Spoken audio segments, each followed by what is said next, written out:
necesito que se mantengan, aparte de atentos, también en la clase, porque luego, después de la primera llamada de la lista, ya no vuelvo a admitir a nadie más.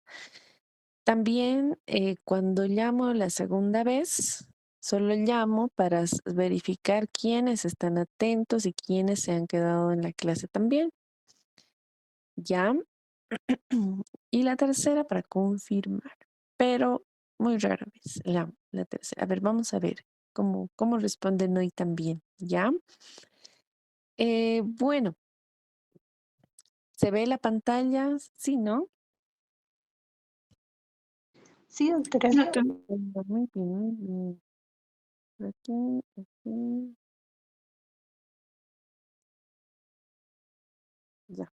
Ya no voy a aceptar más porque ya son 15 minutos, así que ya no se acepta más. Muy bien, entonces, este tema está dentro de su programa porque necesitamos nosotros aprender cómo hacer un diagnóstico, cómo utilizar nuestro razonamiento clínico y pruebas diagnósticas, o sea, cómo hacer pruebas diagnósticas de acuerdo a lo que es medicina basada en evidencias. ¿Ya? Mm, mm, bueno, ¿qué es esto? Ay, qué rico, te lo voy a poner. Este no es. Ya está. Entonces, todo esto es lo que vamos a ver. Vamos a ver la introducción, que les voy a dar un pequeño resumen de lo que es cada concepto que vamos a ver y analizar, qué es el razonamiento clínico, cómo se formulan las hipótesis diagnósticas, o sea, vamos a ver diagnósticos diferenciales, cómo se evalúan las pruebas diagnósticas para realmente saber si esta prueba diagnóstica nos va a servir para confirmar o descartar al 100% una enfermedad. También cómo vamos a tener un ejemplo práctico de una evaluación de una prueba diagnóstica. Vamos a consideraciones finales también vamos a tener, evaluación y reflexión también, ¿ya? Eso vamos a tener. A ver, ¿dónde estamos? Ahí está. Entonces, como introducción, tenemos que el diagnóstico es el primer paso crítico en la toma de decisiones clínicas. Cuando entra tu paciente a tu consulta, cuando entra tu paciente a tu consultorio, el paciente te va a decir, doctor, doctora, tengo este síntoma, esto me duele aquí, esto me ha dolido desde tal día, todo eso. Y tú en tu mente, como el doctor House y su equipo, van a tener ahí una lista de diagnósticos. Esos diagnósticos son diagnósticos diferenciales. Entonces, todo eso, para llegar a un diagnóstico, tienen que tomar ciertas decisiones clínicas para encontrar realmente qué está mal en tu paciente y curarle, ¿ya? Entonces, en esta clase vamos a abordar cómo piensa un clínico al diagnosticar, o sea, cómo utilizamos nosotros el razonamiento clínico para diagnosticar a un paciente. También cómo se seleccionan e interpretan las pruebas diagnósticas para ver qué es lo que tiene nuestro paciente, porque no le vamos a dar hartas pruebas diagnósticas a un paciente que estamos, por ejemplo, a un paciente que tiene resfriado. No le vamos a dar una prueba de TAC, ¿no ve? O sea, eso no, es ilógico, no estamos utilizando un razonamiento clínico. Luego vamos a ver cómo evaluar su utilidad desde la perspectiva de la medicina basada en evidencias. Recuerden que el diagnóstico médico no es solo una respuesta correcta, ¿ya? Es un proceso lógico y sistemático que debe guiarse por la mejor evidencia posible, ¿ya? Entonces, eso.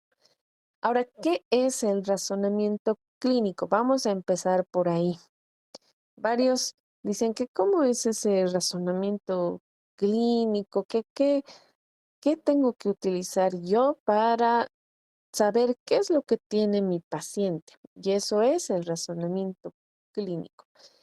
Es el proceso mental mediante el cual el médico integra conocimientos previos. ¿A qué nos referimos conocimientos previos? A todo lo que avanzamos aquí en la facultad, tanto fisiopatológicamente, patológicamente, también lo que avanzamos en semiología, lo que avanzan en microparásito, en todas sus materias, son conocimientos previos. También los datos del paciente, hacer una correcta anamnesis, preguntas, su edad, em, qué es el género nos ayuda bastante, religión, dónde trabaja, dónde vive, todo eso, datos del paciente. Evidencias científicas para llegar a un diagnóstico. Nos ayuda mucho eh, el, el revisar artículos con diagnósticos parecidos a los de nuestro paciente y revisar qué han utilizado con esos pacientes, ha sido efectivo, no ha sido efectivo, qué pruebas diagnósticas se están probando, o sea, se están poniendo en práctica actualmente, actualizarnos cada vez, ¿no? Evidencias científicas. ¿Para qué? Para llegar a un diagnóstico y luego su tratamiento. Lo que hemos visto todas las anteriores clases. Pero hay dos tipos de razonamiento. El razonamiento inductivo o como lo llamamos analítico y el razonamiento por patrones.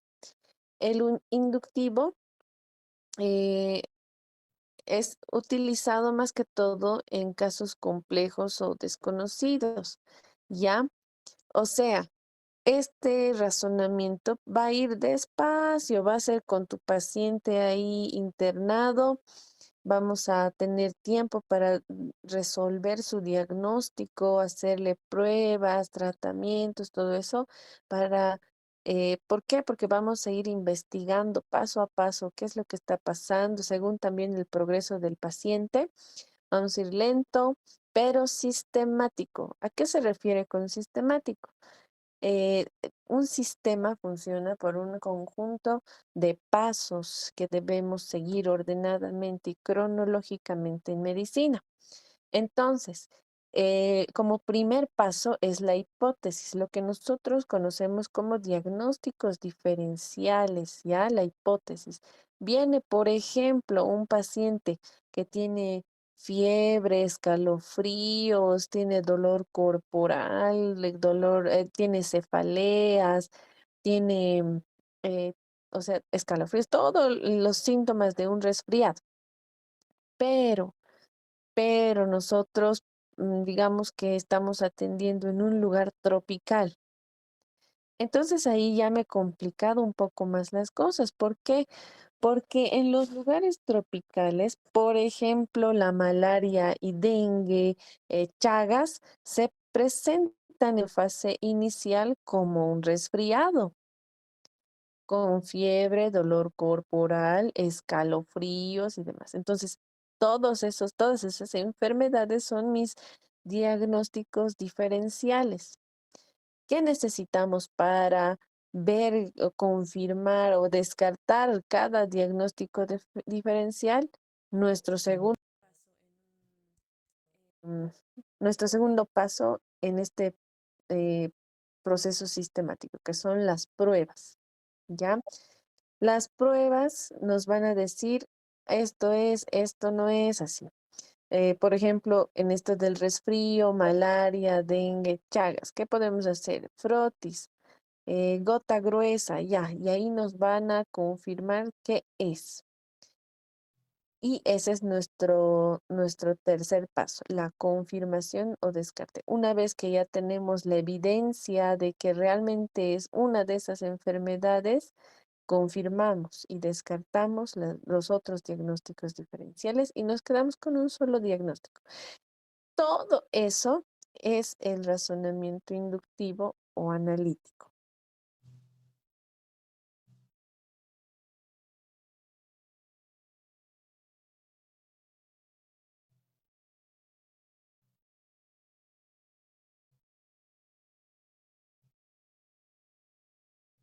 Muy bien. Entonces vamos a continuar. El segundo razonamiento por patrones, o como lo llamamos también el heurístico. Este razonamiento es basado en la experiencia y el reconocimiento rápido, ¿ya? Significa que nosotros vamos a estar en nuestro consultorio y va a entrar con un paciente igual, con el mismo caso, digamos, fiebre, escalofríos, todo eso, y nosotros le vamos a decir, ay, no, está resfriado, ya sé que le voy a dar. Listo. Reconocimiento rápido. Es eficiente en la mayoría de los casos, pero con mayor riesgo de error, porque como por ejemplo, si vivimos ahí en el lugar tropical y entra un paciente así, entonces nuestro riesgo de error sería solamente asimilar que solamente tiene un resfriado. Y no es así. Necesitamos también un razonamiento inductivo para confirmar y descartar diagnósticos. Entonces, por ejemplo, aquí yo les puse un ejemplo. ¿Ves un exantema? Tienes fiebre y ganglios inflamados. Entonces rápidamente piensas que es rubiola, pero tal vez puede ser una toxoplasmosis o tal vez puede, y ahí vamos a entrar al razonamiento inductivo.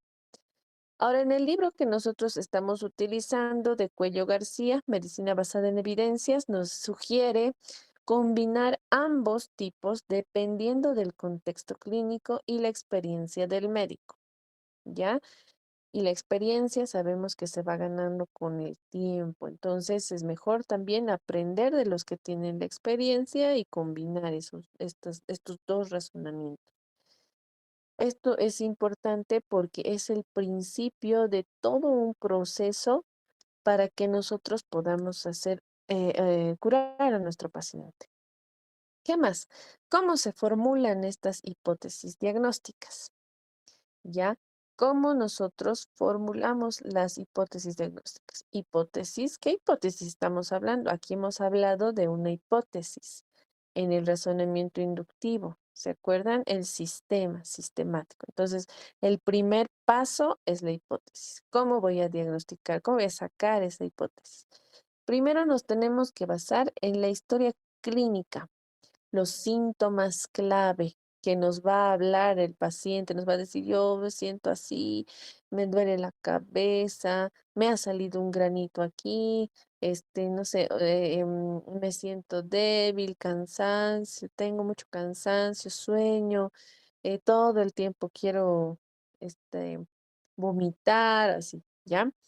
Eso, síntomas, lo que siente el paciente. Y lo que vemos también, signos y síntomas.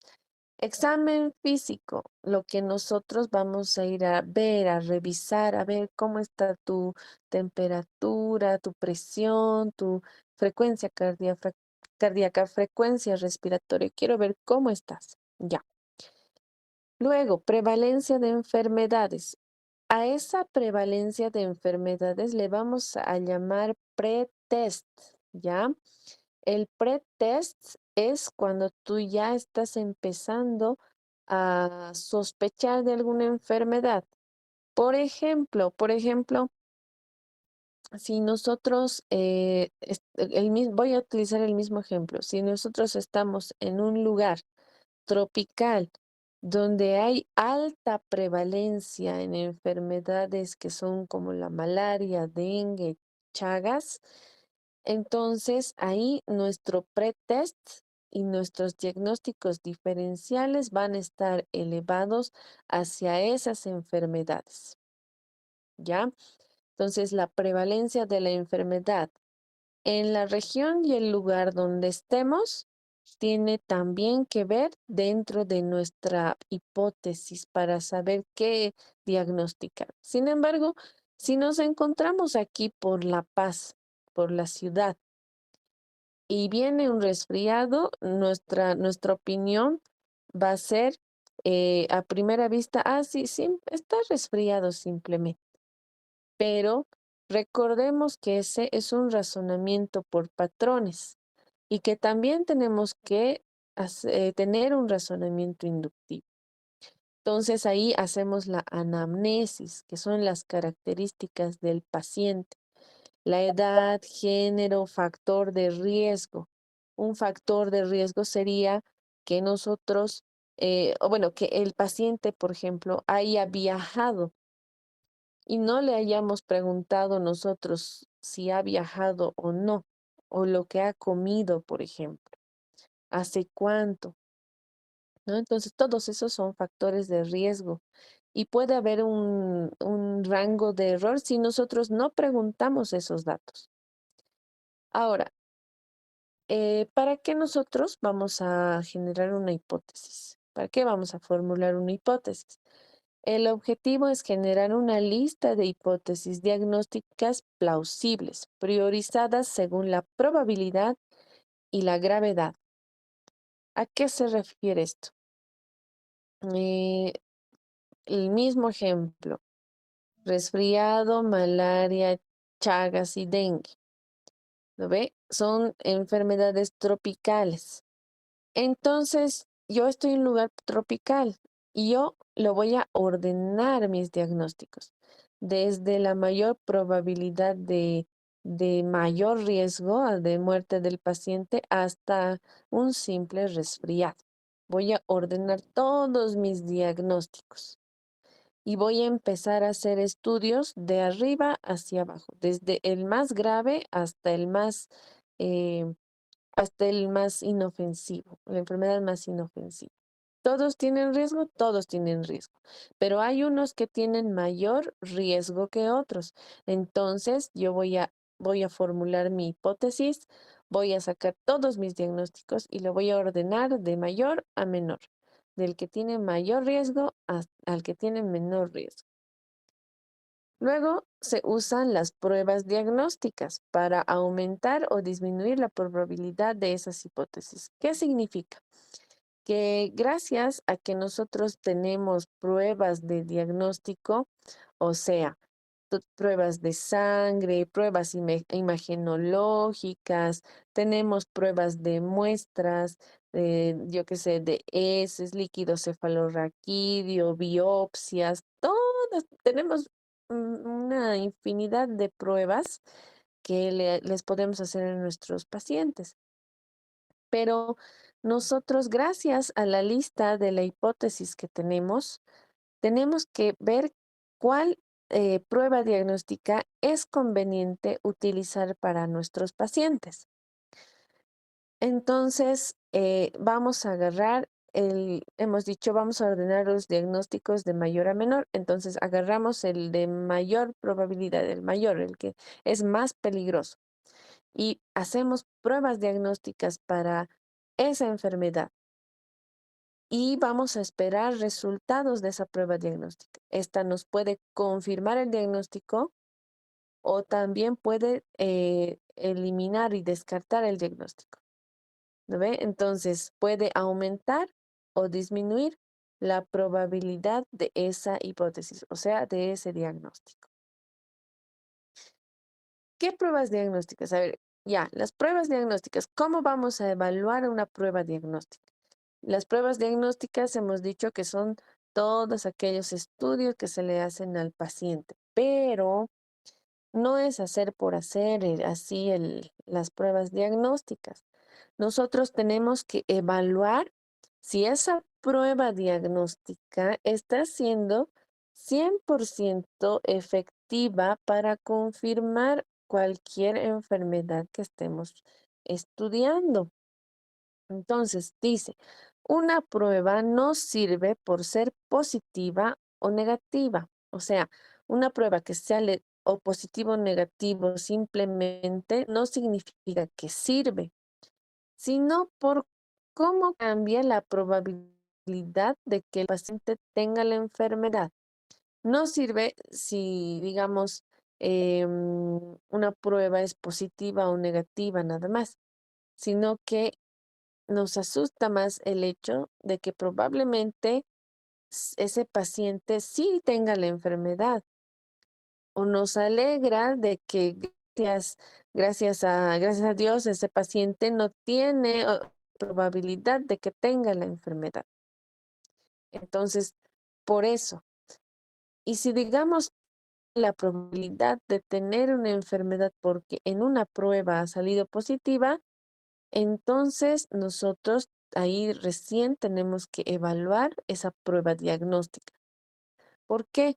Porque hay falsos positivos, falsos negativos de acuerdo a una prevalencia, ¿ya? La prevalencia es la cantidad de pacientes enfermos en un determinado lugar de una cierta enfermedad. Entonces, en parámetros fundamentales para evaluar estas pruebas diagnósticas, tenemos 4 parámetros que vamos a utilizar, ¿ya? La sensibilidad, o sea, el valor predictivo positivo, el valor, ¿ya? Ahí, esperen un momentito.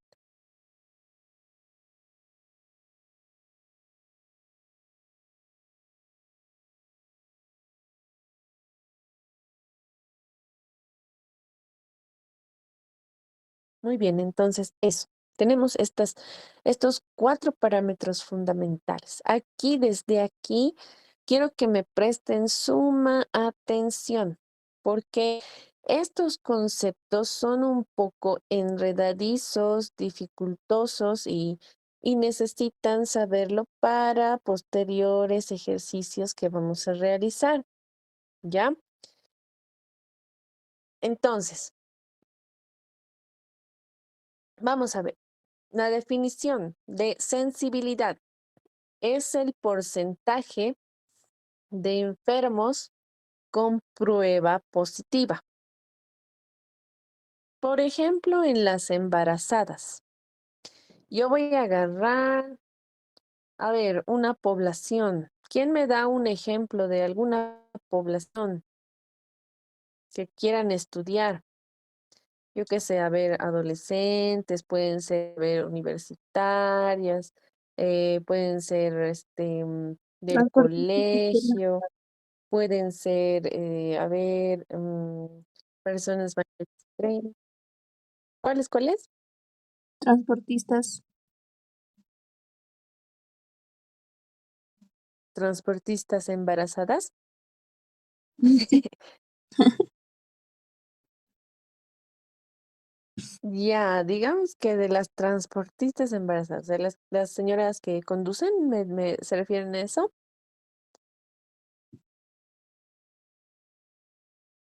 sí, doctora. Ah, ya. Ya. Digamos que voy a agarrar una población de mujeres que se dedican a conducir una movilidad, o sea, transportistas en el sector público, eh, y que están embarazadas o no. No, yo quiero saber, digamos, cuántas de ellas están embarazadas, cuáles no, porque han presentado signos y síntomas, digamos, de vómitos, náuseas, mareos, vértigo incluso, ¿ya? Y todos los síntomas parecidos. Entonces, tenemos varios diagnósticos diferenciales. Por ejemplo, puede ser síndrome vertiginoso, puede ser una infección alimenticia, una intoxicación alimentaria. Ahí tenemos a nuestro embarazo, por ejemplo. Entonces, voy a agarrar a 100 de ellas. Ya voy a agarrar a 100 de ellas. Y resulta que yo les hago la prueba rápida de orina del embarazo, ¿no ve? El test de embarazo. Y son 100, entonces 60 de ellas me sale que están embarazadas y 40 me sale que no están embarazadas. Entonces, vamos a ver la primera definición de sensibilidad. Aquí dice, es el porcentaje de enfermos con prueba positiva. Ahí vamos a cambiar enfermos por embarazadas. Entonces vamos a poner sensibilidad. ¿Cuál sería mi sensibilidad? Del 100%, 60% de embarazadas con prueba positiva. Ah, ya, 60% es mi prueba de sensibilidad. Ya, 60% de embarazadas con prueba positiva. Entonces, ¿cómo se interpreta? Cuando es 60%, digamos, em, es más de la mitad. Entonces, tiene una alta sensibilidad y hay pocos falsos negativos. Ya ahí te está confirmando de que sí o sí 60% están embarazadas. O sea, 60 personas están embarazadas ahí. Ahora, vamos a la especificidad. En la especificidad dice que es el porcentaje de sanos con prueba negativa. Ahí pondríamos nosotros. Es el porcentaje de no embarazadas con prueba negativa. ¿Ya? Entonces, ¿cuánto sería mi especificidad?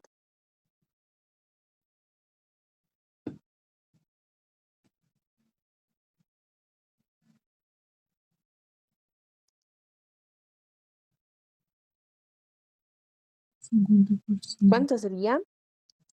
50. 40%.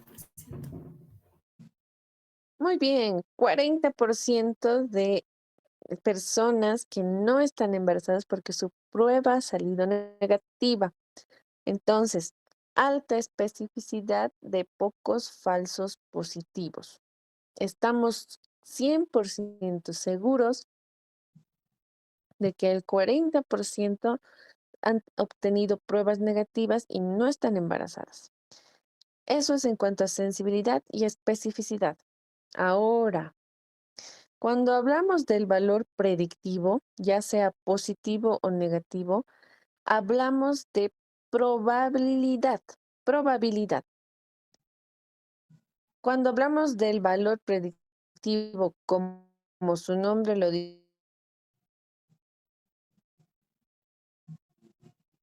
positivo,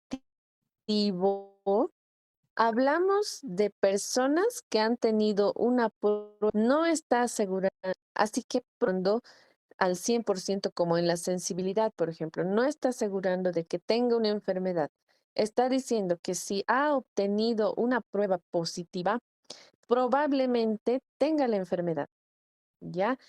Entonces, ahí ponemos, es la probabilidad de tener embarazo, digamos, si la prueba es positiva. Lo mismo con enfermedad, es la probabilidad de tener la enfermedad si la prueba es positiva.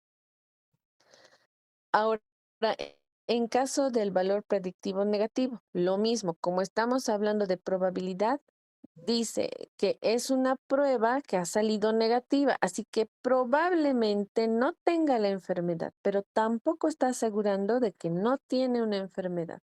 Aquí con nuestro ejemplo pondríamos, es la probabilidad de no tener un embarazo si la prueba es negativa. O sea, probablemente no está embarazo. Ha salido negativo, pero probablemente no está embarazada. Pero no estoy diciendo que no está así, ¿no? Que digo que está, eso así. O sea, no está asegurando nada. Cuando hablamos del PPP y BPN, estamos hablando de una probabilidad. Cuando hablamos de una sensibilidad y una especificidad, hablamos de un porcentaje que está 100% confirmado, ¿ya? Ahora, en cuanto a la sensibilidad y a la especificidad, la sensibilidad te va a dar una alta sensibilidad donde hay pocos falsos negativos. ¿Qué es un falso negativo? A ver, voy a preguntar. Vianney, ¿qué es un falso negativo?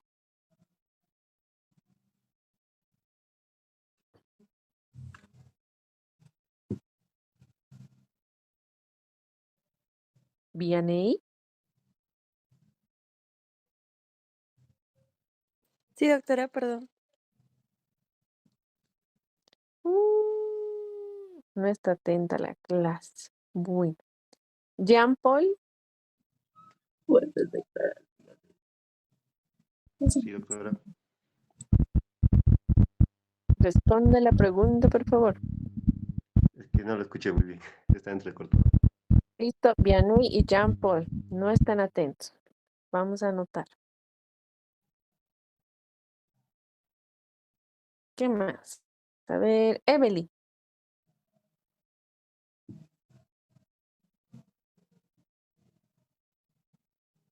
Sí, doctora. Y, Responde la pregunta, por favor. y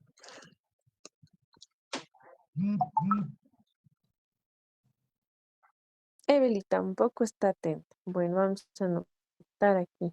Jean-Paul, Vianney, Emily. No está atenta. Darlene. Doctora, buenas tardes.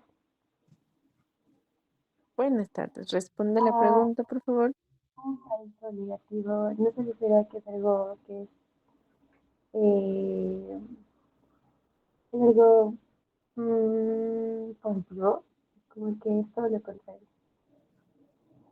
Mm, Ya, por lo menos he estado atenta a la pregunta. Está bien, está bien. A ver, ¿dónde está Brenda? Sí, doctora. Responde la pregunta, por favor. Sí. Bueno, el falso negativo, doctora, es cuando la prueba que se le realiza a un paciente resulta de manera negativa, pero sabemos de que cuando se le puede hacer otro estudio, ahí sí sale positivo. Es como que es una prueba errónea. Ya, muy bien, muy bien. Miley y Eli. A ver, Miley. Doctora, quería dar el ejemplo de un test de embarazo. Creo que es el falso negativo más común porque hay algunas pruebas, las pruebas rápidas que pueden fallar, pero ya cuando te haces un análisis de sangre, que ya es una prueba más eficiente, pues ya el porcentaje de error disminuye. Ya, muy bien, muy buen ejemplo. Muy buen ejemplo. Entonces, eso es un falso negativo, ¿no? Ahora, ¿qué es lo mismo? Es un falso positivo, pero al revés, ¿no ve? Sale positivo, por ejemplo, sale positivo en la prueba del test de embarazo, pero cuando vamos a hacer la prueba en sangre sale ya negativo, confirmado, porque es una prueba más confiable, ¿no ve? Entonces, eh, eso es sensibilidad y especificidad, ¿ya? Donde nosotros tenemos que, eh, tenemos el 100% de seguridad de una alta sensibilidad o alta especificidad. En una alta sensibilidad significa que sí, la prueba es 100% positiva y por eso hay pocos falsos negativos o no hay nada de falsos negativos. Y en una especificidad, en una alta especificidad, estamos 100% seguros de que el paciente no tiene la enfermedad. Entonces hay pocos falsos positivos o ningún falso positivo. En cuanto al BPP y al BPN, que son el valor predictivo positivo y el valor predictivo negativo, esto va a depender de la prevalencia. ¿Quién me dice qué es la prevalencia?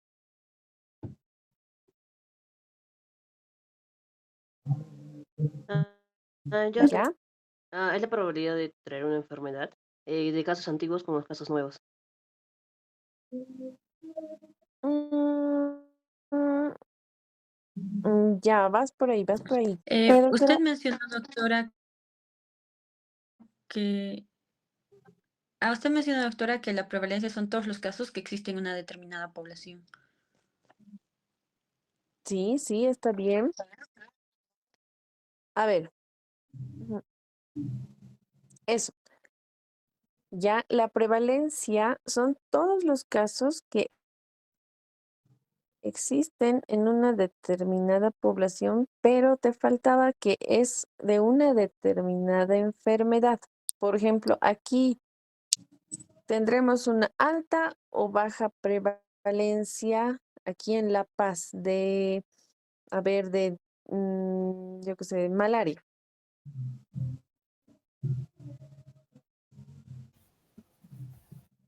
Baja prevalencia, doctora. ¿Ya? ¿Por qué? Porque es una enfermedad típica de zonas tropicales. Perdón. ¿Es una enfermedad cómo? Es una enfermedad se puede decir, típica de zonas tropicales. Muy bien, y aquí no estamos en zona tropical, ¿no ve? Eso, a eso me refiero. Esa es la prevalencia. ¿Ya? A ver,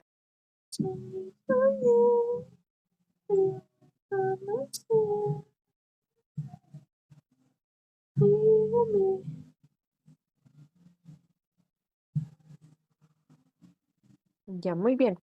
Entonces, la prevalencia en epidemiología nos va a indicar qué tan común es una enfermedad en una población en un momento específico, ¿ya? Pero qué tan común es una enfermedad en una población. Entonces, de esa prevalencia va a depender lo que es el BPP y el BPN. Ahora, recuerden que estos dos son netamente probabilidades, ¿ya? Incluso hay una fórmula para lo que es la prevalencia, ¿ya? La prevalencia es el número de personas con la enfermedad en un momento dado, o sea, las personas enfermas, dividido por el total de personas en la población, o sea, por el total de personas, ¿ya? Entonces, ahí vamos a sacar cuántas están enfermas y cuántas son las que están sanas de toda la población. Eso es la prevalencia. Es qué tan común es una enfermedad en una población. Ahora, como el BPP y el BPN nos hablan de probabilidad, nosotros para obtener esos valores vamos a una población, por ejemplo, los yungas. En los yungas van a estar ahí con Chagas, digamos. ¿No ve? Entonces van a tener, ahí sabemos que ya tienen alta prevalencia de Chagas. Entonces nosotros agarramos de ahí de los yungas una alta población, digamos unas 100 personas igual, y les hacemos pruebas de Chagas. Si sale positivo, a que las personas están como un 60%, pónganse, o un 80% que sale positivo, que están enfermos con Chagas, el BPP nos da un resultado de probabilidad, que probablemente un 80% de las personas estén con la enfermedad de Chagas, digamos. Entonces, eso sí, la prueba es positiva, pero no nos confirma de que tenga Chagas. ¿Ya? En caso de los negativos, si por ejemplo nosotros tomamos en cuenta al 20% que ha salido negativo, entonces el BPN sería la probabilidad de no tener Chagas si esa prueba es negativa. O sea, probablemente esas personas no tengan Chagas porque la prueba ha salido negativa. O sea, todo también depende de la prevalencia para el estudio específico de una enfermedad. Ahora, hay otros números, hay otros datos que nosotros tenemos que tener en cuenta, que se llaman razones de verosimilitud. ¿Ya? ¿Qué es verosimilitud? ¿Quién me dice? ¿O es la primera vez que han escuchado alguna vez de verosimilitud? Es, es cuando un dato es certero o creíble o está en lo cierto. No hay duda. Mm, ya, eso es veracidad.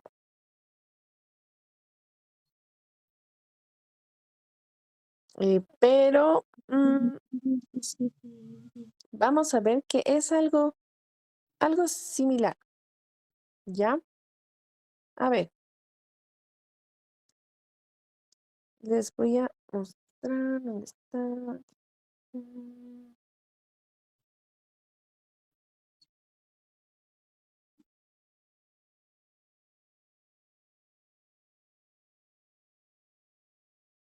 A ver si dónde estamos.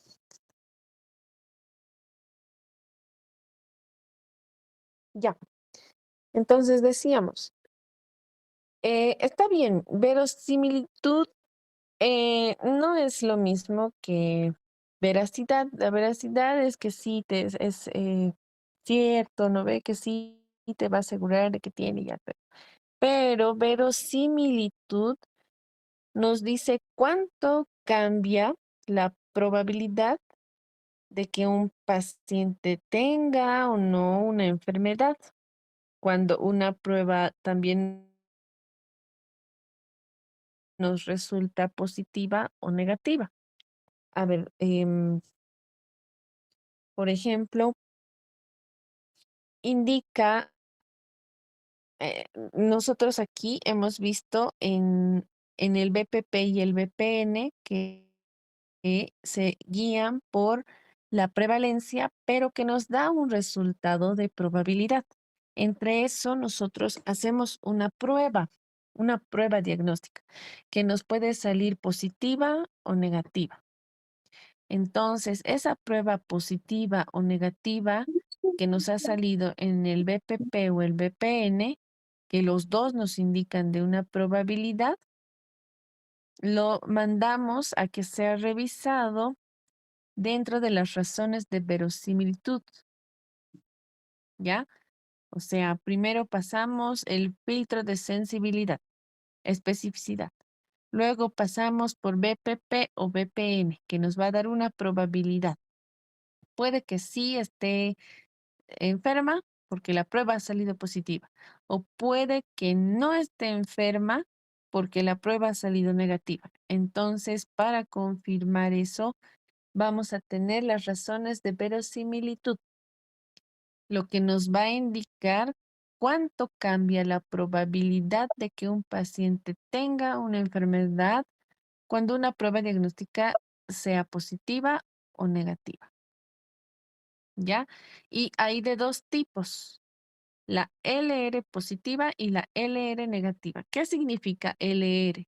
Significa likelihood radius, que es lo mismo que razones de verosimilitud, ¿ya? Pero nosotros los vamos a llamar LR para no complicarnos, pero ustedes ya saben lo que significa.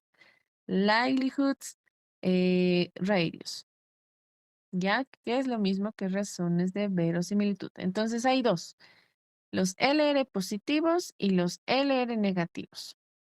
Recuerden que estos nos van a ayudar a saber cuánto cambia la probabilidad, o sea, si es más o más probable o menos probable de que un paciente tenga o no una enfermedad cuando una prueba sale positiva o negativa. Entonces, el LR positivo. Uy, ¿qué ha pasado? Ahí. Entonces, nos vamos a ir al LR positivo, ¿ya? El LR positivo es la razón de verosimilitud positiva y el LR negativo es la razón de verosimilitud negativa. Fácil, ¿no ve? ¿Qué significaba LR? Likelihood ¿Quién me dice? rate, Muy Miss. bien. Likelihood radius. Muy bien. ¿Qué significa razones de verosimilitud? Lo mismo. Hay dos, LR positivo, LR negativo. Estamos repitiendo varias veces para que también se ubiquen y no se les vaya los conceptos. ¿Ya?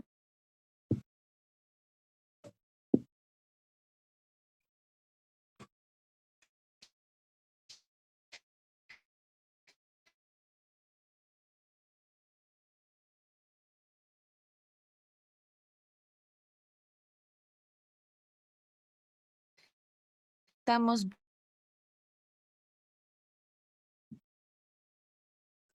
entonces, viendo el nivel LR LR positivo nos indica cuánto más es probabilidad.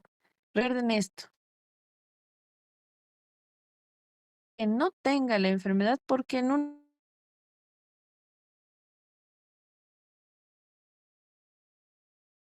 una prueba ha salido negativa.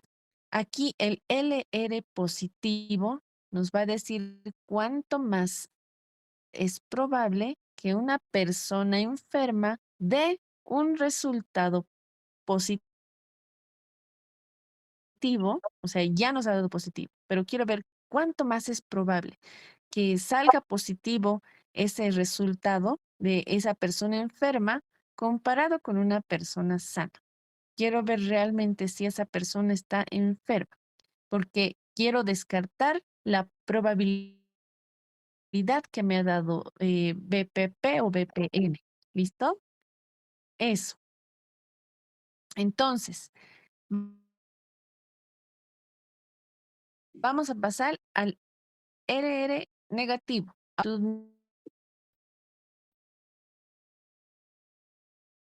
Negativa. Entonces, ¿cuál más probable es que una persona enferma dé un resultado negativo con una persona sana? Ya, o sea, quiero saber si me está diciendo que una persona que está enferma ha salido positivo, pero quiero saber cuán positivo ha salido, cuál es la probabilidad de que esta persona sí o sí esté enferma y comparado con el resultado negativo de una persona sana. ¿Ya? Entonces, estos dos nos van a descartar o nos van a confirmar la probabilidad de que esta persona esté o no esté sana. Solamente es eso. Por eso se llama razones de verosimilitud, porque la verosimilitud significa cuánto cambia la probabilidad de que un paciente tenga una enfermedad cuando una prueba diagnóstica da positiva o negativa, ¿ya? Entonces tenemos aquí unos valores, ¿no? Tenemos unos valores. LR o el likelihood radius positivo nos sale mayor o menor a 0.1. Ahí cambia nuestro diagnóstico fuertemente. Porque recordemos que el LR positivo nos dice cuánto más probable es que una persona enferma dé un resultado positivo comparado con una persona sana. Entonces, si esta persona da positivo y saca mayor a 10, significa que nuestro diagnóstico es certero, o sea que sí o sí esa persona está enferma de alguna enfermedad.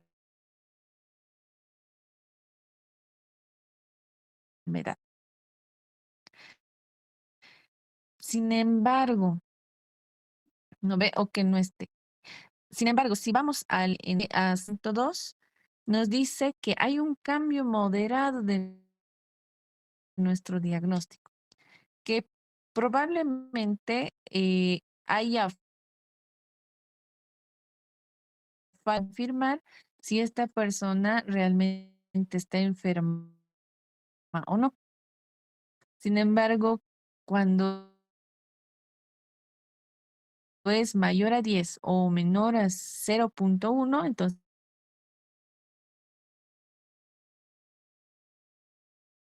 el cambio diagnóstico es fuerte, ¿no? O sea, confirma estos valores. Sé que ahorita está confuso,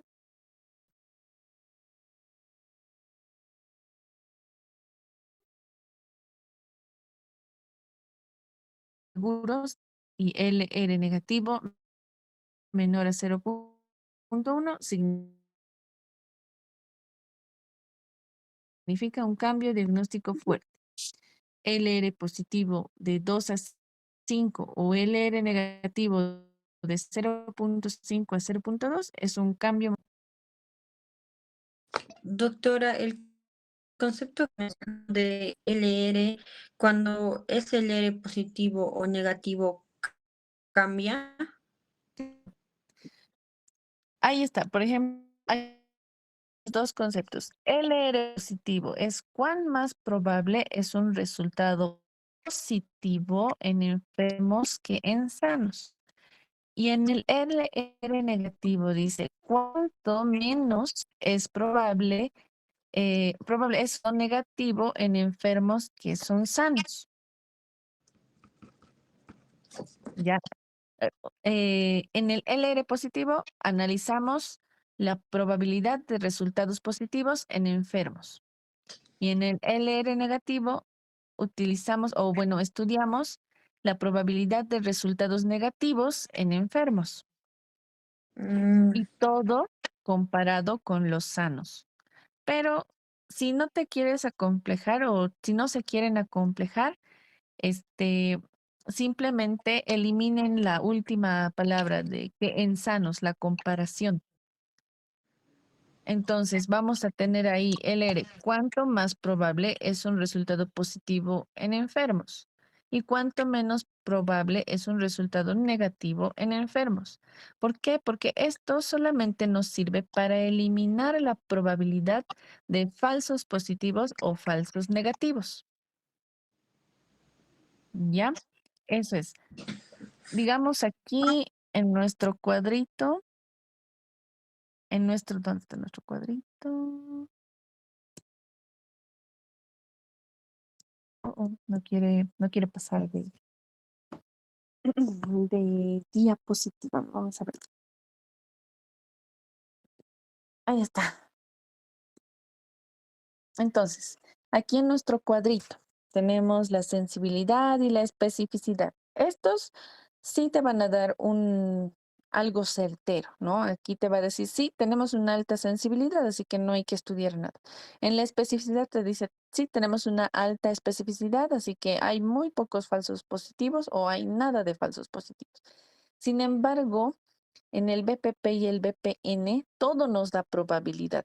Nos dice que a pesar de que una prueba es positiva o una prueba es negativa, probablemente sí tenga o no tenga la enfermedad. Entonces, para que nosotros estemos seguros de ese diagnóstico, de esa prueba diagnóstica de que sí nos va a servir, utilizamos este LR positivo y el LR negativo.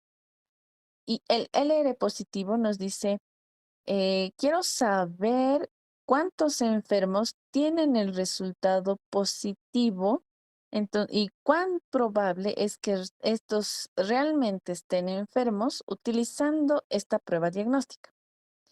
Y en el RR negativo nos dice, quiero saber cuántos enfermos realmente tienen el resultado negativo para descartar su enfermedad, porque probablemente con un resultado negativo no estén enfermos. Entonces yo quiero eliminar todas las probabilidades de una prueba diagnóstica. Y para eso tenemos estos valores que son LR positivo mayor a 10, LR negativo menor a 0.1. Por eso les digo, ahorita solo lo están viendo como valores y puede que todo como un trabalenguas o no sé, pero van a verlo en acción, así vamos a verlo en ejercicios para que ustedes también puedan entender. A ver. Ahora tenemos una herramienta también que se llama el nomograma de Fagan. El nomograma de Fagan es calcular a partir de la probabilidad preprueba y la razón de verosimilitud. Ya, ahí nos ha sonado como un trabalenguas, ¿no ve? Una herramienta para cuál era la probabilidad preprueba, ¿se acuerdan?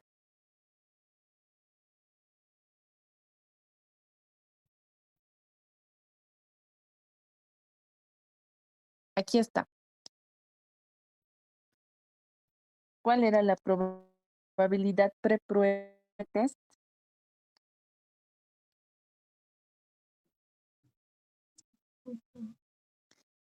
La probabilidad preprueba era lo que teníamos el dato de prevalencia de enfermedades en un lugar. Esto de aquí, de la probabilidad de tener enfermedades, o sea, del BPP y el BPN son las probabilidades de prueba, porque no nos estamos guiando solamente en lo que tiene nuestro paciente, los signos y síntomas y con diagnósticos diferenciales. Nos estamos guiando netamente en la probabilidad, en la prevalencia que hay en un lugar. Entonces, digamos, decimos, si ha venido a mi consultorio un paciente que expresa un resfriado común, pero vivimos en el trópico, entonces yo guío mi diagnóstico de acuerdo a la prevalencia, pero también puede ser malaria o Chagas, entonces esa es la probabilidad, ¿ya? Esa es la probabilidad preprueba. A la probabilidad post prueba.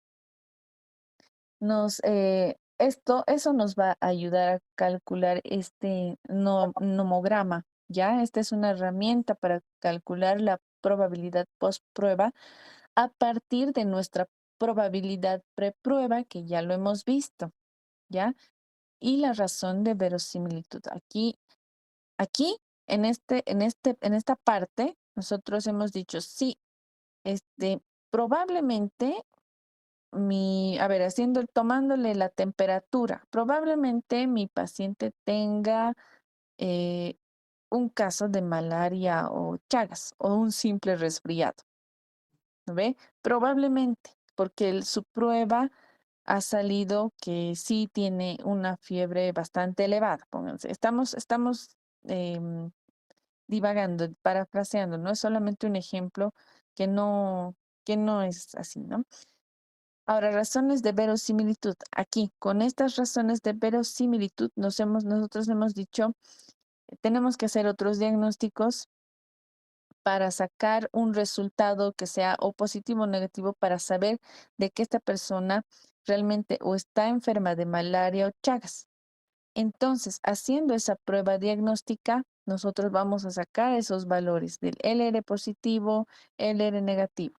Entonces, digamos que nos sale mayor a 10 y menor a 0.1, entonces cambio mi diagnóstico fuertemente. Ah, ya, entonces aquí estoy viendo que se va más por malaria. Ya. Y este nomograma, como ya tenemos la probabilidad preprueba, que decimos es una enfermedad tropical porque vivimos en el trópico y puede ser estos. Y tenemos también la razón de verosimilitud, que es, digamos, así, se está yendo probablemente más por malaria. Nos falta confirmar la probabilidad post prueba, ¿ya? Entonces, aquí tengo un ejemplo. Este gráfico te va a ayudar a combinar la probabilidad pretest basada en tu juicio clínico, que es lo que hemos hecho con la razón de verosimilitud y la probabilidad preprueba o prevalencia, y la razón de verosimilitud. Y eso nos va a ayudar a obtener la probabilidad post-test. Un ejemplo, un paciente con un dolor torácico. Nosotros hacemos la probabilidad pretest. Sospechamos de TEP, tromboembolismo pulmonar. Y nuestra probabilidad pretest es de un 30% gracias a sus signos y síntomas que nos presenta el paciente. ¿Ya? ¿Cómo sacamos este 30%? Así, eso es de acuerdo a tu juicio clínico. No, digamos, yo creo que sí, yo creo que debe ser así. No, de acuerdo a que lo que han aprendido aquí en medicina, en la facultad, sí se está cumpliendo. Por ejemplo, en un tromboembolismo pulmonar, dolor torácico, dificultad respiratoria, tiene hipertensión, o sea, todas esas características, ustedes como médicos lo tienen que saber. Entonces, gracias a esa sapiencia, nosotros tenemos una probabilidad pretest de un 30% de seguridad que tenemos ahí de que sí puede ser una sospecha de tromboembolismo pulmonar. Luego, para estar más seguros, para sacar el LR, porque lo que hemos hecho ahorita es esto nomás, el valor de probabilidad de positivo y negativo, el predictivo, ya.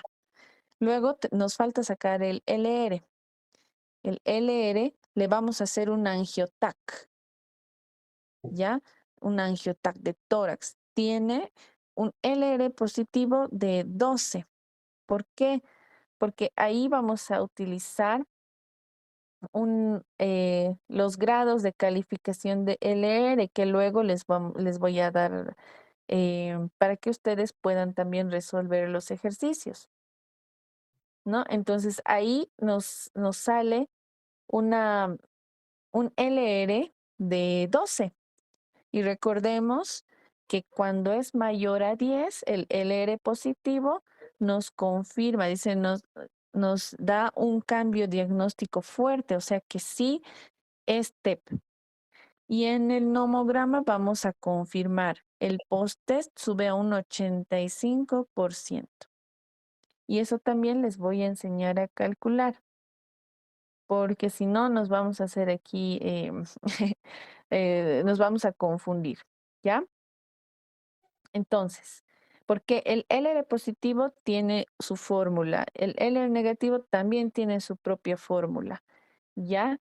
El de, ¿dónde está? El que es del de Fagan, el nomograma de Fagan, también tiene su fórmula y sus pasos. Entonces, todo eso lo vamos a aprender, les voy a llevar unos ejercicios para que lo podamos resolver. Esto es parte de epidemiología también y medicina basada en evidencias para que lo pongan en práctica. Ahora, en el nomograma nos sale un resultado post-test y sube a 85%. Cuando tienes un 85% después de haber hecho primero la probabilidad pretest, el- los LRs y el nomograma, con el 85% tú ya inicias tu tratamiento porque estás seguro de que ese paciente sí tiene TEP. Ahora sí, tienes tu especificidad confirmada en un 85%, ay, perdón, por tu sensibilidad en un 85% porque han salido las pruebas positivas, entonces hay muy pocos falsos positivos. Entonces, tu sensibilidad es alta. ¿Listo? Eso. Ahora, un ejemplo, solamente un ejemplo práctico. En un paciente de 55 años que es fumador, disnea de esfuerzo, tos crónica tiene una sospecha de EPOC, ¿ya? Mi probabilidad pretest, recuerden que es basado en tu juicio clínico o prevalencia. Ya, estamos en un lugar donde el paciente estudia, estudia muchas carreras y por eso está estresado y por eso fuma mucho. Ya, tiene 55 años, ya está en doctorados, maestrías y tiene 55 años, además es abogado, también es médico, es fumador, tiene disnea de esfuerzo, le cuesta respirar. Tiene tos crónica. Sospecho que sus pulmones ya están destrozados por el cigarrillo y a los 55 años se está expresando más todavía. Entonces yo sospecho de un EPOC. ¿Qué es un EPOC?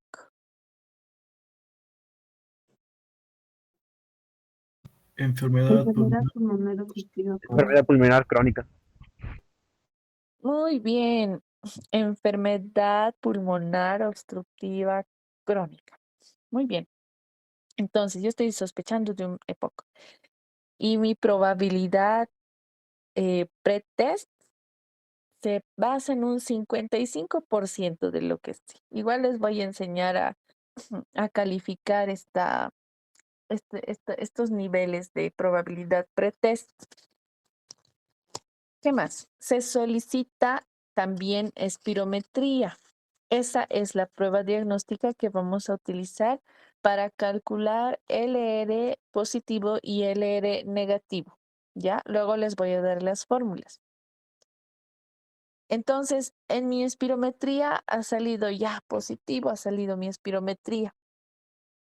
Entonces, yo voy a agarrar las fórmulas, voy a agarrar y decir sí, cuánto de sensibilidad he tenido, dividido entre 1 menos la especificidad, y luego ahí me sale mi LR positivo. Mi LR negativo es 1 menos sensibilidad dividido por la especificidad. Así, esas son las fórmulas, ¿no? Pero luego les voy a enseñar paso a pasito cómo vamos a aplicar estas fórmulas. Y me va a salir un 0.18. Pero aquí dice 6.3. No es mayor a 10, ¿no ve? Porque mayor a 10 sí nos da una certeza de que nuestro diagnóstico es fuerte.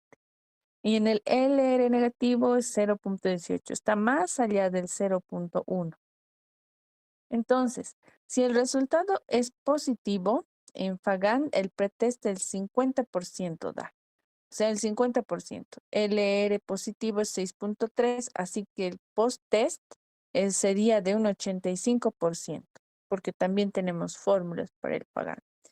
Y si el resultado es negativo, entonces el Fagan en pretest del 50%, el LR negativo de 0.18 va a ser el 20% del post-test. Entonces, ¿a qué conclusión vamos a llegar? En una espirometría, la espirometría modifica sustancialmente la probabilidad diagnóstica. Es una prueba útil para diagnosticar EPOC. Entonces, para los siguientes pacientes con EPOC, vamos a utilizar una espirometría como prueba diagnóstica porque es evidente con las pruebas de los números incluso que es confiable para el diagnóstico de EPOC, ¿no? Entonces yo voy a utilizar para mis siguientes pacientes una espirometría. Entonces, a ese punto se quiere llegar. El saber si un diagnóstico, o sea, una prueba diagnóstica es confiable o no para un paciente. Pero miren, todo esto hemos tenido que pasar para saber si esa prueba diagnóstica nos sirve o no nos sirve. ¿Ya? Es como una investigación que tú haces de acuerdo a cada caso, a cada prueba diagnóstica que hagas. Ahora, ¿qué tenemos que considerar? Primero, las pruebas diagnósticas deben seleccionarse críticamente, ¿ya? No por rutina. Por ejemplo, aquí en la espirometría, si yo digo, sí, sospecho de EPOC, entonces le haré una espirometría. Si lo hago instantáneamente, eso es por rutina. Pero yo puedo decir, sí, hay bueno, la prueba de espirometría, pero también hay otras pruebas que me pueden ayudar a confirmar o descartar que sea EPOC. Entonces yo quiero ver si estas me sirven. Entonces ahí estoy seleccionando críticamente. Ahora, ¿cómo debo evaluar una prueba diagnóstica? Primero, tengo que hacerme 3 preguntas o 2 preguntas. ¿Aumenta significativamente la probabilidad diagnóstica? Ahí tengo que ver si realmente me va a ser más específico, más sensible mi prueba diagnóstica. ¿Cuánto de sensibilidad tiene una prueba diagnóstica? Si es de un 95%, ya perfecto, ¿no ve? En pruebas de ITS, por ejemplo, ¿cuál es la prueba diagnóstica donde me da un 95% de certeza de que hay algún patógeno eh, a nivel genital en las mujeres?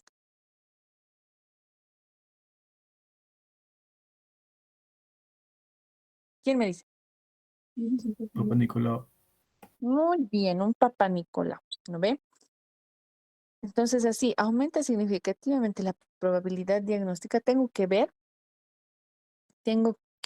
cuál me da más probabilidad en mi prueba diagnóstica, ¿ya? Para darme una mayor sensibilidad.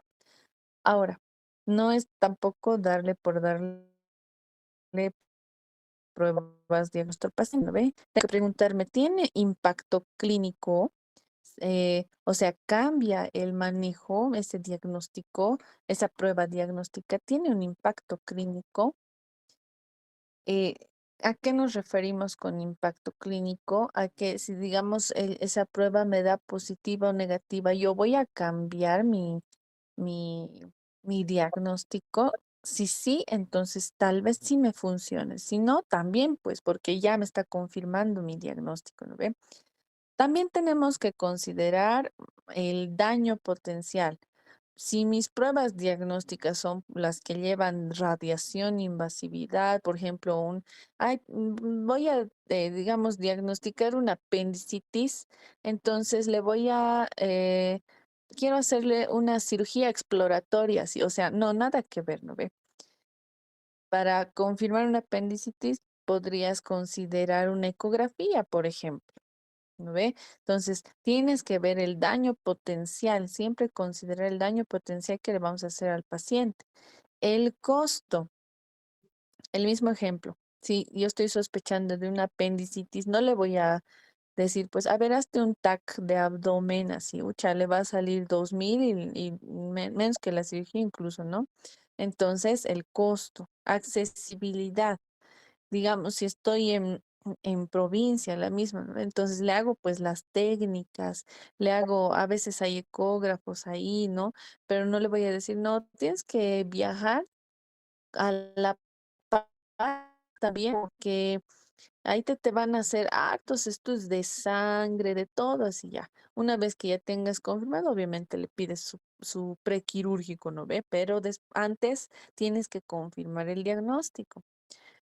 Ahora, yo creo que el buen médico no ordena más pruebas, ordena las pruebas correctas. Ya, un buen médico no es el que dice, a ver, te voy a dar esto y esto, uy, no, tienes que tus vitaminas, que de acuerdo a cada, ¿no? No es el que ordena más cosas, más bien así perjudicamos a nuestro paciente, sino es el que sabe ordenar, el que ordena las pruebas correctas para cada patología, ¿ya? Entonces, vamos a preguntar, ¿qué diferencia hay entre sensibilidad y valor predictivo positivo?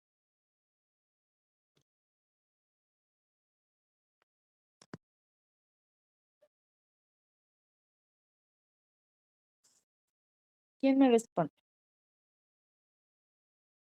Doctora, ¿yo puedo responder? Sí, sí, claro. Ya, en sensibilidad se va a hablar del porcentaje de enfermos con prueba positiva y en el VP vamos a hablar de la probabilidad de la enfermedad si la prueba es positiva. Ya, muy bien. Recordemos que la sensibilidad mide la capacidad de una prueba para detectar correctamente a los enfermos. Y en el valor predictivo positivo, mide la probabilidad de que un paciente tenga la enfermedad si la prueba es positiva. Muy bien, como ha dicho su compañera. En cuanto a la fórmula de la sensibilidad, por ejemplo, tenemos lo que son los verdaderos positivos dividido entre todos los enfermos, que les voy a dar también.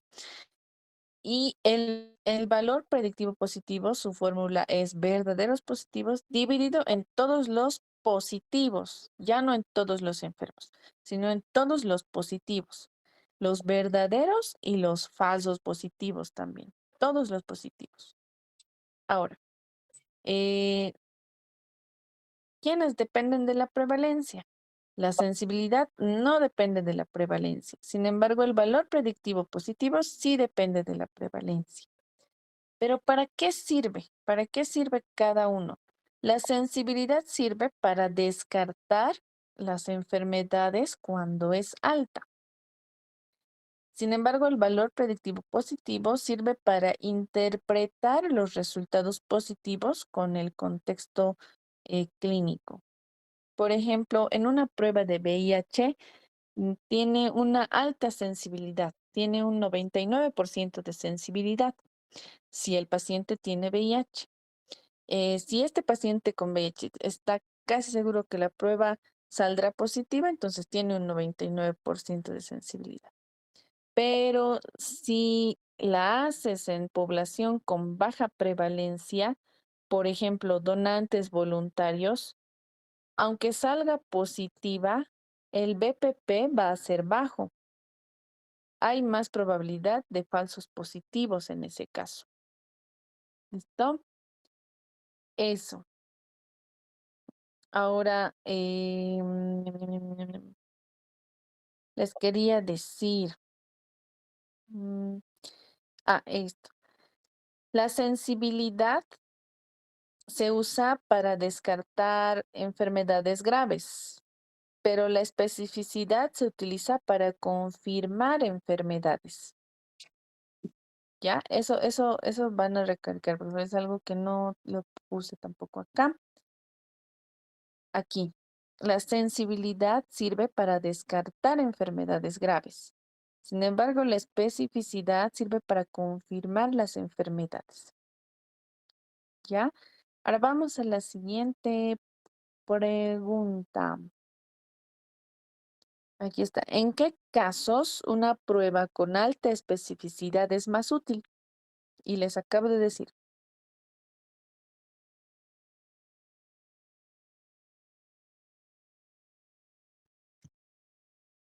Ya, a ver, Eve, Evelyn. Doctora, ¿se requiere cuando se quiere confirmar una enfermedad? Muy bien, es en casos así como les he dicho, ¿no ve? Cuando queremos confirmar una enfermedad. Esto lo tienen que usar cuando la enfermedad es grave y también cuando el tratamiento tiene efectos importantes o riesgos, ¿no? También cuando ya tienes una alta sospecha clínica y necesitas estar seguro antes de actuar. Ahí lo tienen que utilizar la especificidad.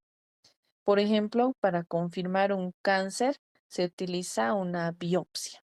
Esa es una prueba de alta especificidad.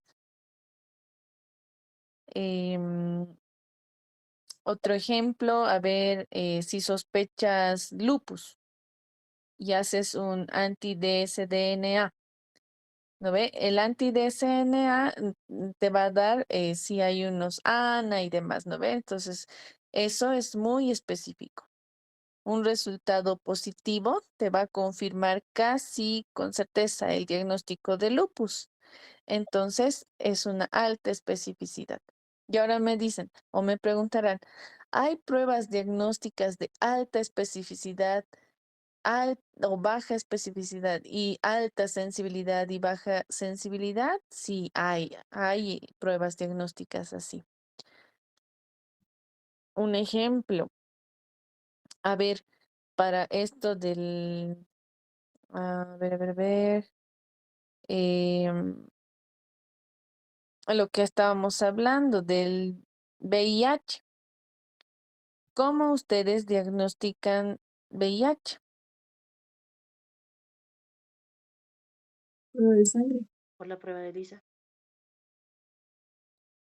Ya, muy bien, una prueba lisa. Pero si yo le hago simplemente una anamnesis diciendo que le voy a ver, viendo solamente que tiene fiebre y unas lesiones en los labios, tiene ganglios inflamados, esa es una prueba de alta sensibilidad, alta especificidad o baja sensibilidad.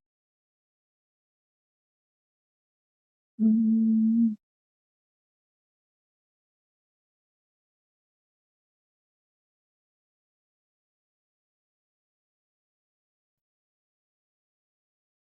baja sensibilidad. ¿Por qué no O sea, sensibilidad? si me guío solamente con la clínica. A Baja ver, Evely, sensibilidad. Creo que sería, doctora, una prueba de baja especificidad. muy bien, una de baja especificidad y baja sensibilidad, porque no me está diciendo absolutamente nada, ¿no ve? Entonces, eso, y pruebas de laboratorio que tengan bajo de todo, también hay. Que tengan alta sensibilidad y alta especificidad, también hay, ¿no? Entonces, nosotros tenemos que aprender a utilizar esas pruebas, ¿ya? Muy bien, a ver el 3. ¿Cómo afecta la prevalencia al valor predictivo?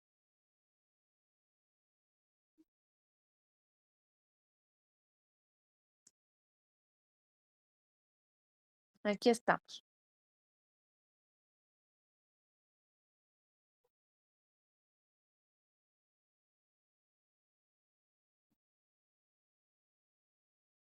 ¿Cómo afecta la prevalencia al valor predictivo?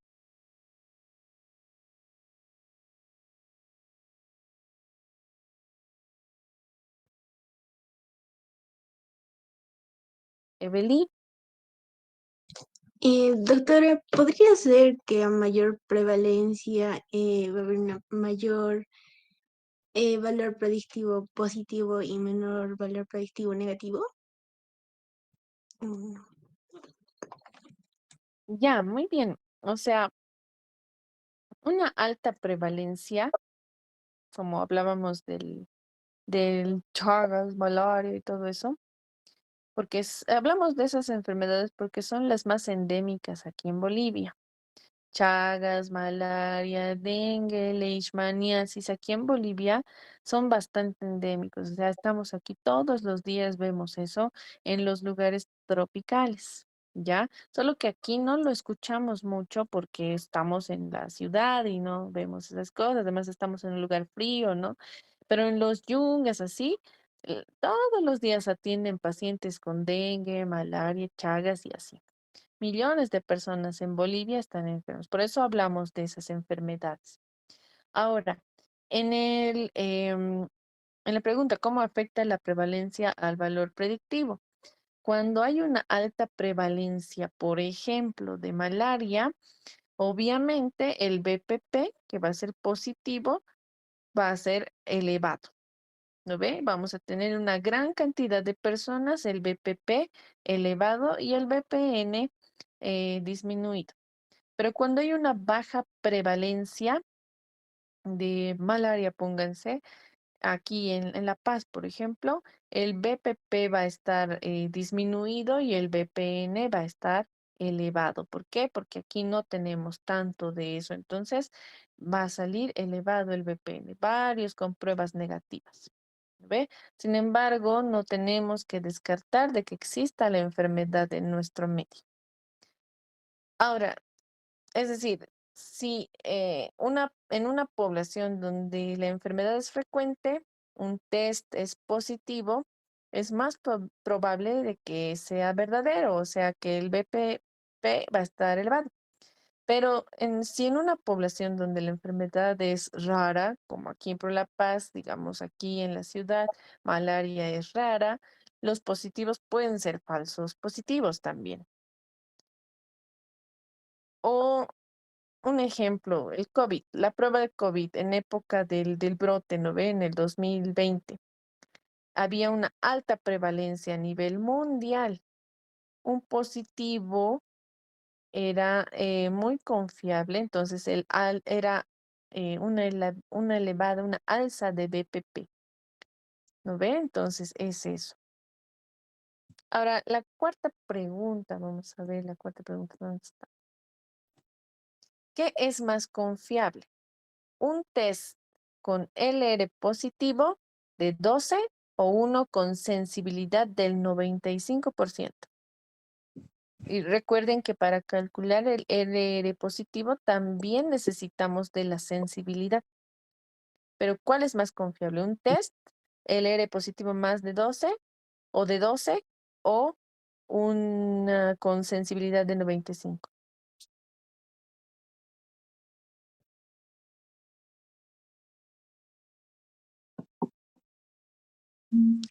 ¿Sería un LR positivo más de 12? Ya, ¿por qué? Porque la sensibilidad es más para descarte de la enfermedad, mientras que el LP nos confirmaría.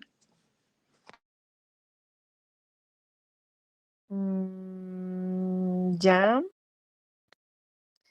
ya, está bien. un LR positivo mayor a 10, hemos dicho que la prueba modifica fuertemente nuestro diagnóstico. O sea que la probabilidad de que el paciente tenga la enfermedad, si el resultado es positivo, lo modifica fuertemente. ¿Ve? En cambio, si una sensibilidad es del 95%, solo te dice que la prueba detecta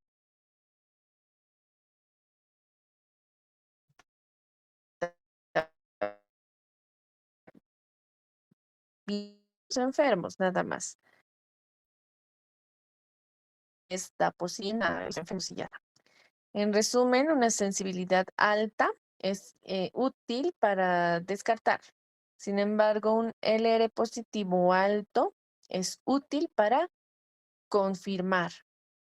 ¿Ya? Entonces ahí cambia la probabilidad post-test. Aquí ya te confirma el diagnóstico. Sin embargo, la sensibilidad solamente es para descartar cuántos están enfermos y cuántos no están enfermos. El LR positivo te descarta y te confirma quiénes realmente están enfermos y quiénes han sido falsos positivos. ¿Ya? Por ejemplo, en este ejemplo de la apendicitis, nosotros sospechamos apendicitis. Una prueba con sensibilidad del 95% te da confianza si el resultado es negativo nada más. Pero una prueba con LR positivo de 12 te convence de que sí hay apendicitis si sale la prueba positiva. Entonces, es mejor para confirmar. ¿Ya? Entonces es eso. Estos puntos son importantes que ustedes lo entiendan. Posiblemente solamente de aquí del, del curso hayan asimilado o lo hayan asimilado un 10% del 100% de los 44 que estamos aquí, ¿ya? Entonces vamos a practicar más con ejercicios para evaluar ciertas pruebas diagnósticas, ¿ya? Les voy a dar los ejercicios, pero de forma presencial. Ya la siguiente clase vamos a hacer los ejercicios, vamos a ver, les voy a explicar las fórmulas, por qué se han realizado así las fórmulas, cómo nos vamos a basar, cómo lo vamos a resolver y así. ¿Ya? Eso. Entonces ya hemos terminado con este tema. Pero, ¿tienen alguna duda del tema o muchas dudas? ¿Todo? ¿Otra vez vuelvo a explicar? Sí, doctora, otra vez. Sí, otra vez de cero, doctora. Todo. Me perdí. Sí, es confuso, pues son muchas cosas. ¿Tiene alguna duda?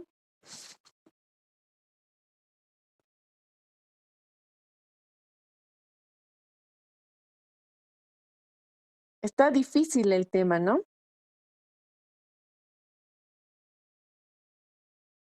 No.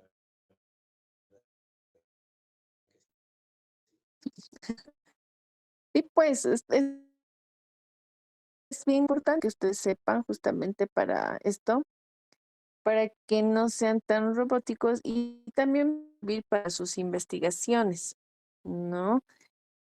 Por ejemplo, si están investigando acerca de patologías y están viendo más estudios diagnósticos, ustedes tienen que calcular cuánto de sensibilidad tiene esa prueba diagnóstica o cuánto de especificidad, hacer el LR y luego ya calcular el normograma, el homograma y luego ya después sacar el resultado. ¿No ve? Entonces es complicado, difícil, pero no se puede aprender eso aquí por vía virtual. Eso se aprende paso a pasito. Ya, por eso es que también ahorita quiero que conozcan los conceptos a nivel general, ¿no? Así ahí están todos los conceptos. Ahora saben ya que existen niveles de sensibilidad, de especificidad, BPP, el BPN, ¿no? Saben sus conceptos, ya saben que existe. También saben que existen las razones de verosimilitud, por ejemplo, que nos ayuda a eliminar las probabilidades, que nos da la seguridad de cuántos están enfermos y cuántos no están enfermos. También el nomograma de Fagan, tienen ahí para la probabilidad, para calcular la probabilidad post prueba, ¿ya?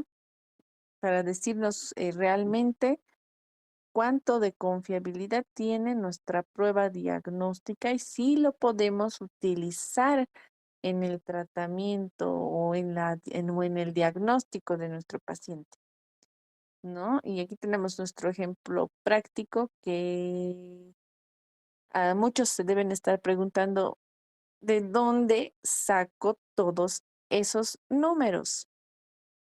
Y yo les entiendo porque no les he dado las fórmulas todavía. Les voy a dar las fórmulas y con eso vamos a aclarar muchos puntos también. Les voy a decir, vamos a resolver ciertos ejercicios como para ver la fiabilidad de ciertas pruebas diagnósticas y con eso ya todos felices. Vamos a entender al fin este tema. Esta es la parte 1.1 del tema. Ya, así que lo han visto panorámicamente todo. ¿Ya? Eso. ¿Tienen alguna duda, alguna pregunta, algo que no les haya quedado claro? Doctora, respecto al LP más 12 y el LP más 10, ¿cuál es la diferencia? El LP, el R. Ah, Ah, ya. Que si te sale de 10 o mayor a 10, como es el 12, por ejemplo, tu diagnóstico se confirma, tu cambio diagnóstico es fuerte, o sea, tu diagnóstico, esa prueba diagnóstica te ha dado un resultado certero. Es una referencia, este que dice LR positivo mayor a 10 es una referencia. Y aquí solamente hemos utilizado ejemplos nomás. No significa que hay un LR más 12. Por ejemplo, aquí en la pregunta solamente es un ejemplo, ¿no? Igual si hubiera dicho cuál es mejor, un LR positivo de 10 o uno o una sensibilidad del 95%, igual hubiera sido también el LR, porque ese te confirma. Solamente son datos de ejemplos, nada más. ya doctora, gracias. Ujú. ¿Alguna otra pregunta?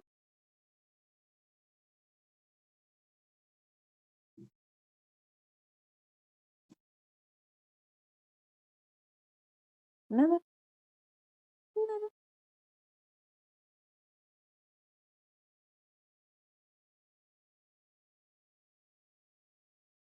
Ya, muy bien. Entonces, con eso hemos terminado bueno, casi terminado este tema porque vamos a hacer otras cositas más con este tema.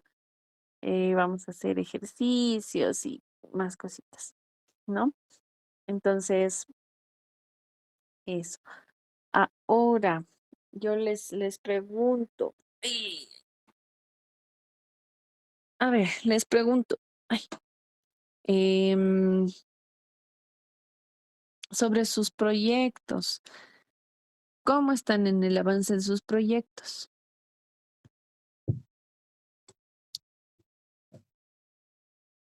Esperando la aceptación de la carta, doctora. La aceptación de la carta. Qué bacana. Ya. Seguro les van a aceptar. Así que tranquilo. Pero voy a ir a ver, Anaí, dime. Doctora, buenas tardes, disculpe, también estamos esperando las correcciones que hizo porque en mi grupo como tal no se puede, bueno, solo estábamos esperando las correcciones que hizo para continuar con el tema o iniciar otra. ya que también nos comentó que pasaría. Sí. Ya, están esperando las correcciones. Ya, les voy a pasar, ya, les voy a pasar. Em, la anterior semana ya les tenía que pasar, ¿verdad? Es que no he tenido tampoco mucho tiempo porque estoy haciendo eh, unas rotaciones, entonces por eso he tenido tiempo muy limitado. He estado trabajando de domingo a domingo. Entonces, ahora que ya estamos terminando todo eso, voy a tener tiempo para revisárselos, para ir bien el avance, todo, ¿no? Para ver qué cositas vamos a cambiar o qué cositas vamos a mantener, complementar y todo eso. ¿Ya? Eso, Doctora, una consulta. dígame. El lunes vamos a tener caso clínico. ¿Sería oportuno pasarle nuestros casos clínicos para que nos haga las preguntas? O- Sí, por favor, pásenme sus casos clínicos. Siempre que les pasen los casos clínicos o que ya les designen casos clínicos, siempre pasen, pero por el grupo, por favor. Todo por el grupo. Y así voy a tener tiempo de preparar las preguntas relacionadas con el tema, la materia, el caso clínico y ya les voy a poder hacer. ¿Ya se me ha pasado los casos clínicos? Mira, yo no lo he revisado, ¿ves? Ya ves. Por la falta de tiempo también, pero les voy a pasar, ¿ya? Les voy a pasar las preguntas, no se preocupen. ¿Algo más? ¿Alguien estaba levantando la mano? Ya, Brenda, ya. Sí, no se preocupen. Lo que pasa es que no he tenido mucho tiempo, pero les voy a pasar, ya que me han pasado sus temas así, entonces tranquilos, o sea, cálmense. Les voy a pasar, ¿listo? Pero les agrada, digamos, ese funcionamiento de que les pase las preguntas, todo eso. Hagan alguna reacción con la carita, no sé. Sí, doctora. Porque, y está bien las preguntas que les estoy realizando también no están tan complicadas, ya. No están difíciles. Siempre trato de que las respuestas sean de 2 a 4 palabras para que también se les haga fácil de memorizar. Naila, dime. ¿No? ¿Nada? No, ha levantado la mano en forma de protesta. Ya. No. Bueno, entonces vamos a seguir haciendo esa metodología, todo eso también.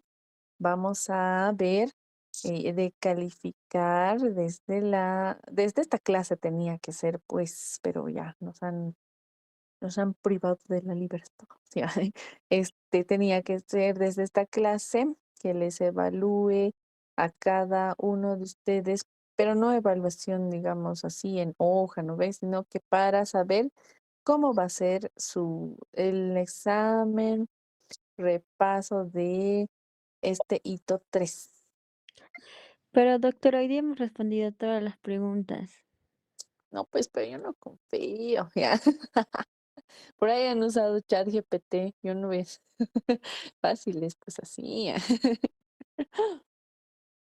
Bueno, No confíe, doctora, en nosotros. eh, ¿qué garantías me dan? No sé. ¿Garantías, No sé. doctora? Sí, Todas. garantías de que han sido sinceros, así, no sé. Es que Voy las a. respuestas, doctora, eran específicas a lo que usted nos está enseñando. En cambio, en Internet hay mucha información del tema y eso creo que es la garantía.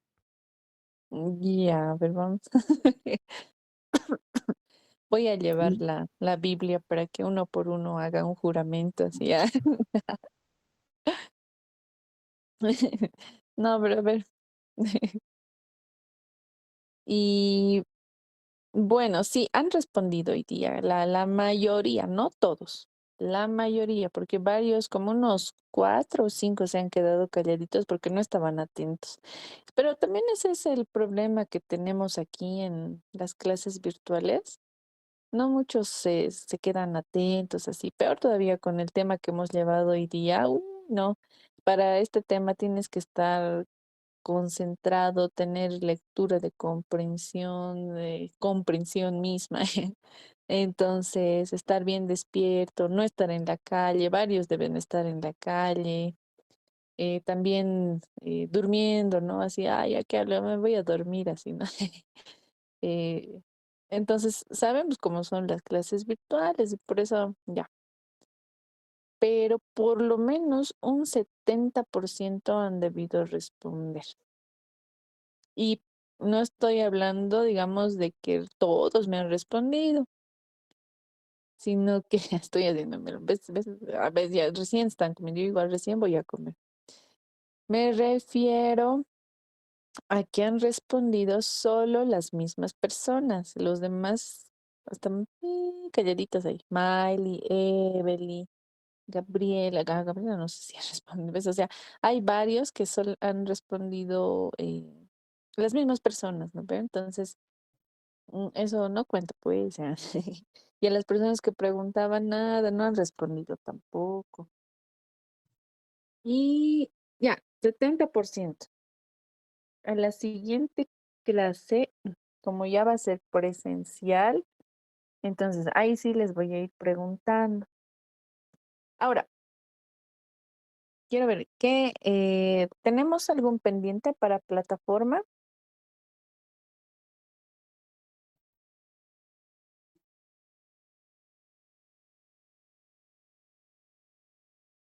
Creo que nada, ¿no? Solo les he dicho que hagan sus artículos y que lo traigan, ¿no ve? Sí, doctor, solo nos dijo eso. 5 artículos por el tema de investigación que estábamos haciendo. Sí, sí, eso era. Pero no tenemos nada, ningún pendiente para plataforma entonces. Está bien.